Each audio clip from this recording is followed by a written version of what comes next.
Baiklah, selamat pagi, siang, sore, dan malam kepada teman-teman semua dan juga dosen pengampu kami, Pak Didi Febrian. Di sini kami akan mempresentasikan hasil studi literatur dengan tema peningkatan kualitas lulusan prodi matematika melalui kompetensi pemrograman. Adapun judul dari tugas artikel kami adalah bahasa pemrograman meningkatkan kualitas lulusan program studi matematika. Kami dari kelompok 2 yang beranggotakan Yohanes Sitorus, Diana Simamora, Grace Naga, dan yang terakhir Sukma Saragi. Baiklah, untuk abstrak akan dibacakan oleh saya sendiri. Belajar bahasa pemrograman bagi mahasiswa-mahasiswi, khusus mahasiswa di jurusan matematika, merupakan hal yang sangat penting dalam memperlancar penyusunan skripsi artikel. Artikel ini dibuat dengan tujuan untuk mengetahui peranan peningkatan kompetensi alumni matematika melalui mata kuliah bahasa pemrograman dalam menyelesaikan permasalahan dengan pemrograman. Langkah-langkah penyelesaian masalah menurut Polya adalah memahami permasalahan atau understand the problem, menyusun rencana penyelesaian, devising a plan, melaksanakan rencana penyelesaian, carrying out the plan, dan memeriksa kembali penyelesaian, looking back. Jenis penelitian yang digunakan adalah studi literatur. Metode studi literatur adalah serangkaian kegiatan yang berkenan dengan metode pengumpulan data pustaka, membaca dan mencatat, serta mengelola bahan penelitian. Data yang digunakan berasal dari textbook, jurnal, artikel ilmiah yang berisikan tentang konsep yang diteliti. Baiklah, untuk pendahuluan akan dibacakan oleh Saudari Yohana. Kepada Saudari Yohana, dipersilakan. Baiklah, terima kasih kepada moderator yang telah memberikan kesempatan kepada saya untuk membacakan pendahuluan. Langsung saja, pada pendahuluan ini dikatakan bidang teknologi informasi adalah bidang yang akhir-akhir ini semakin berkembang dan semakin dibutuhkan oleh pihak industri di Indonesia. Dengan meningkatnya kesadaran dari pihak industri akan pentingnya sistem informasi sistem informasi perusahaan, maka secara berkesinambungan semakin banyak perusahaan yang melakukan investasi di bidang teknologi informasi bagi proses bisnis di perusahaan. Perkembangan industri software di Indonesia khususnya sangatlah strategis karena terkait dengan sektor ekonomi dan selain itu juga memberikan dampak yang luas terhadap perluasan kesempatan kerja sebagai dampak dari peningkatan atau pengembangan teknologi informasi sendiri. Selain itu, dampak samping lainnya, perkembangan ini telah meningkatkan peluang investasi dan penyerapan tenaga kerja di bidang teknologi informasi. Selain itu pula, perkembangan teknologi informasi dan komunikasi atau TIK, serta penerapannya di berbagai bidang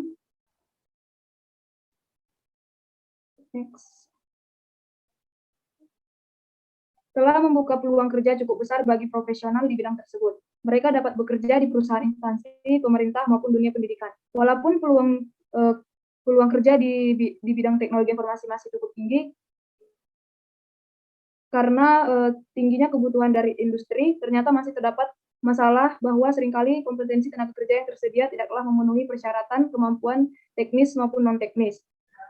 Di tengah maraknya PHK yang dilakukan, sejumlah perusahaan besar dunia, sistem INC, produsen piranti keras jaringan internet terbesar di dunia asal Amerika Serikat ini berminat merekrut pekerja dalam jumlah sebesar Chief Executive Officer VISO. John Chambers menyatakan jumlah tenaga kerja yang akan direkrut mencapai 3.000 orang di seluruh dunia. Diperkirakan pada tahun 2010 kebutuhan tenaga TI atau di Indonesia akan mencapai 327.813 dari hasil riset IDC atau International Data Center. Terungkap bahwa ternyata masih banyak peluang kerja di bidang TI di Indonesia yang masih belum tergarap. Sementara nilai pasar yang tersedia mencapai 164 triliun rupiah. Berdasarkan data yang dikeluarkan lembaga survei, terkemuka diperkirakan sampai 2015 di luar negeri akan tersedia 3,3 juta lapangan kerja. Dengan demikian, peluang kerja di bidang teknologi informasi dan komunikasi masih memiliki peluang yang besar di waktu mendatang. Pada tabel yang kami sediakan dalam artikel kami ini berasal dari hasil mini riset dari jurnal yang kami buat, yang kami baca. Tabel berikut mereka tampilkan dari hasil riset mereka, di mana tabel ini menunjukkan rangkuman survei dan analis terhadap kebutuhan kompetensi teknis dan non-teknis yang dibutuhkan oleh industri dari 93 lokasi perusahaan berdasarkan kota dan provinsi yang ada di Indonesia. Kemudian tabel kedua menunjukkan bidang usaha dari perusahaan di mana responden bekerja. Dari tabel 2 ini dapat dilihat bahwa mayoritas responden bekerja di perusahaan konsultan IT ada 26 orang atau 28%, dan di bank finansial ada 16 orang atau 17,2%.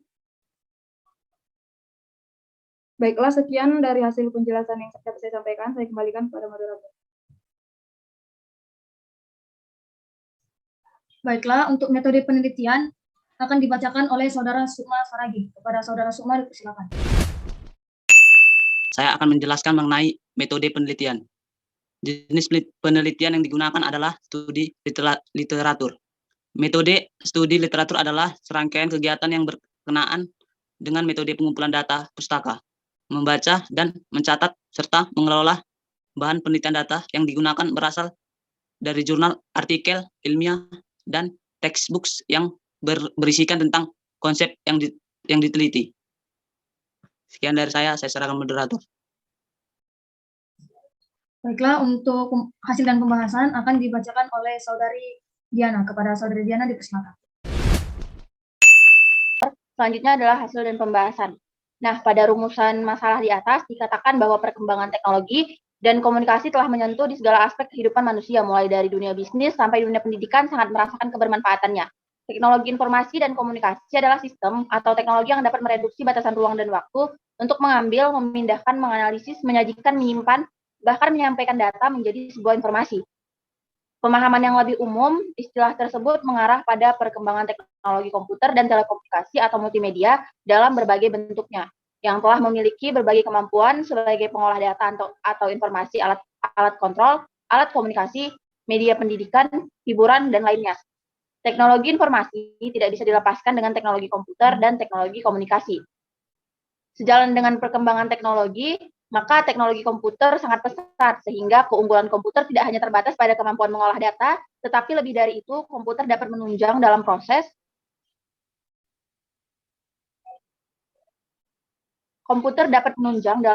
pengambilan keputusan.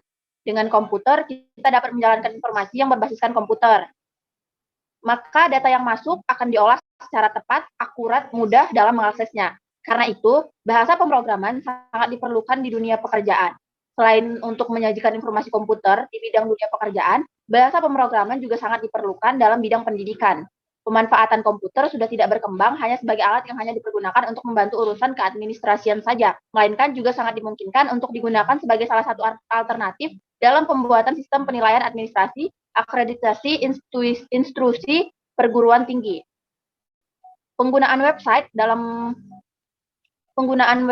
menyampaikan informasi sangatlah membantu dan bermanfaat bagi lembaga-lembaga atau perusahaan. Penyampaian informasi dengan website tidak membutuhkan waktu yang lama, tidak dibatasi oleh tempat, waktu, ataupun biaya. Proses mendapatkan informasi dari website juga lebih up-to-date.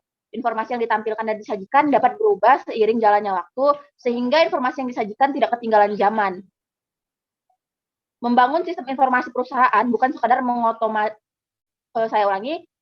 membangun sistem informasi perusahaan bukan sekadar mengotomatisasi sebagian proses yang secara rutin dilakukan, melainkan menciptakan suatu aliran informasi yang baru yang secara sistematis dan terintegrasi disusun menjadi sebuah sistem yang terpadu. Pada lingkungan berbasis komputer, sistem informasi menggunakan perangkat keras dan lunak komputer, jaringan telekomunikasi, manajemen basis data, dan berbagai bentuk teknologi informasi yang lain dengan tujuan untuk mengubah sumber data menjadi berbagai macam informasi yang dibutuhkan oleh pemakai. Secara sederhana dapat dikatakan bahwa data diolah menjadi suatu informasi, dan pada tahapan selanjutnya, sebuah informasi akan menjadi data untuk terciptanya informasi yang lainnya. Di era industri generasi keempat telah masuk ke Indonesia. Babak baru ini mensinergikan aspek fisik, digital, dan biologi, seperti pemanfaatan kecerdasan buatan, robotika, dan kemampuan komputer belajar dari data atau machine learning. Pada manufaktur,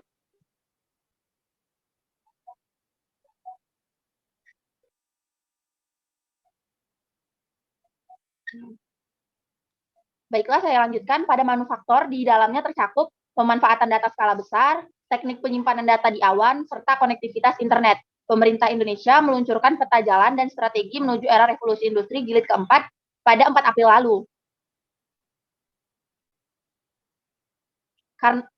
Karena itu, sekarang ini ada banyak peluang yang diperoleh para alumni matematika dalam bidang pekerjaan yang berhubungan dengan teknologi informasi, di mana pekerjaan tersebut satu sama lain berhubungan dengan pemrograman. Di perguruan tinggi,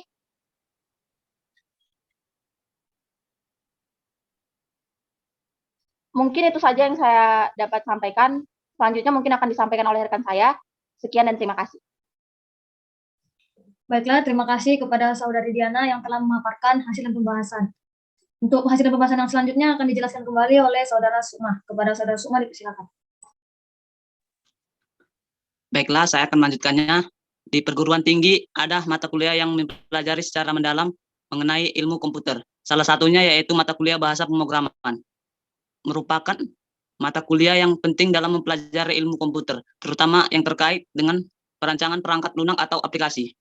Mata kuliah ini memberikan dasar-dasar algoritma dan pemrograman yang sangat berguna bagi mahasiswa ketika mempelajari mata kuliah lain yang terkait dengan pemrograman seperti pemrograman web, pemrograman berorientasi objek, mobile programming, dan sebagainya yang telah dijelaskan di atas.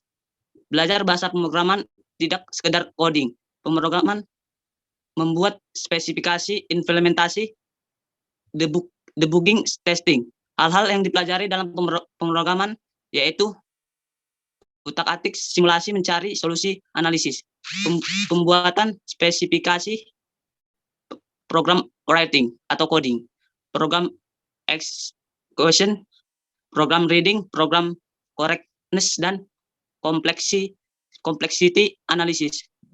Program dipandang sebagai rentetan instruksi dieksekusi satu persatu secara sekuensial dari atas ke bawah oleh sebuah pemrosesan tunggal. Beberapa instruksi menentukan langkah berikutnya. Bahasa dengan mempelajari pemrogramer dapat menentukan secara persis data mana yang akan diolah oleh komputer, bagaimana data ini akan disimpan atau diteruskan, dan jenis langkah apa secara persis yang akan diambil dalam berbagai situasi. Ada banyak hal yang dapat diperoleh jika menguasai atau mempelajari bahasa pemrograman. Salah satunya yaitu mengerti algoritma yang memberi dampak positif. Dengan algoritma ini, kita memecahkan program yang rumit sehingga memungkinkan adanya perhitungan tingkat tinggi, membuat sebuah program yang rumit menjadi sederhana. Menggunakannya secara berulang atau lebih dari satu kali, penggunaan memudahkan dalam membuat suatu program mengatasi permasalahan yang ada secara terurut, memudahkanmu dalam mencari kesalahan. Sebab algoritma bisa mendapatkan alur dengan jelas, memudahkanmu dalam memodifikasi program tanpa harus merubah dan mengganggu modul lainnya. Sehingga dengan belajar bahasa pemrograman dapat meningkatkan kualitas lulusan mahasiswa, terutama pada program studi matematika, dan dapat bersaing di dunia pekerjaan yang saat ini sangat membutuhkan para alumni yang dapat menguasai teknologi informasi.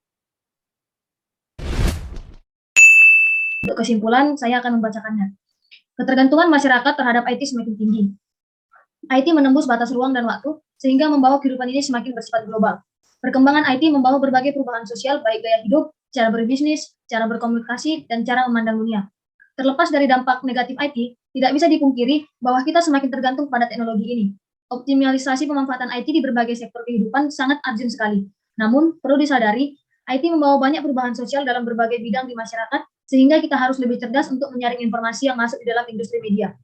Perkembangan teknologi informasi dan komunikasi mendorong terjadinya konvergensi media. Hal ini didukung dengan adanya media baru, yaitu internet. Pemanfaatan internet dalam industri media memunculkan adanya media online. Manfaat belajar pemrograman bagi alumni matematika tentu sangat banyak. Adapun beberapa manfaat belajar bahasa pemrograman adalah sebagai berikut. Yang pertama, meningkatkan berpikir secara logis. Yang kedua, mengembangkan cara berpikir dengan sistematis. Yang ketiga, melatih teliti terhadap detail. Dan yang terakhir, meningkatkan kemampuan dalam mengatasi masalah. Baiklah, dengan kesimpulan tadi, berakhirlah artikel dari kelompok 2. Jika ada kesalahan maupun perkataan yang salah dari artikel kami mohon maaf.